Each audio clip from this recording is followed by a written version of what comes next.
বাচ্চাদের পছন্দের একটা কার্টুন কেক ডেকোরেশন করছি। তো দেখতেই পাচ্ছেন এখানে দুটো চৌ কেকে নিচ্ছি। তো ছোটবেলায় কে কে এই কার্টুনটা দেখতেন অবশ্যই কিন্তু কমেন্ট করে জানাবেন। আমার কিন্তু খুবই ফেভারিট ছিল এই কার্টুনটা। তো এখানে দুটো চৌ কেকে আমি চকলেট গানাশ দিয়ে আমি ভালো করে কেকটাকে সুন্দর করে চোখগুলো এঁকে নিচ্ছি। তো এখানে একটা ছোট্ট একটা নাক দিয়ে দিচ্ছি। তো দেখতেই পাচ্ছেন এখন একটা ঠোঁট দিয়ে দিব।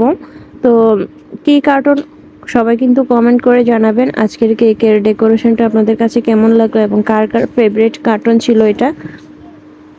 তো এখন আমি একটা ব্লু কালার ক্রিম নিয়ে ছোট একটা স্টার নজলের সাহায্যে আমি এভাবে ফ্লাওয়ারগুলো দিয়ে দিচ্ছি, জাস্ট ডট ডট করে দিয়ে দিচ্ছি ফুলগুলো। তো ডেকোরেশনটা কিন্তু খুবই সিম্পল এবং আমাদের সবার পছন্দের একটা কার্টুন কেক। এখনকার বাচ্চারা খুবই কম চিনে এই কার্টুনটা। আমাদের সময় কিন্তু আমরা যারা ছিলাম তারা সবাই কিন্তু এই কার্টুনটা খুবই পছন্দ করতাম। আজ থেকে প্রায় 7-8 বছর আগেও কিন্তু এই কার্টুনটা সবার খুবই ফেভারিট ছিল। তো বর্তমান সময়ে অনেক বাচ্চারা এই কার্টুনটা চিনে না। তো দেখতেই পাচ্ছেন কিভাবে আমি ডেকোরেশন করেছি নিচটাও, আর উপরে আমি ঠোঁটগুলা দিয়ে দিচ্ছি একটা রেড কালার ক্রিম দিয়ে।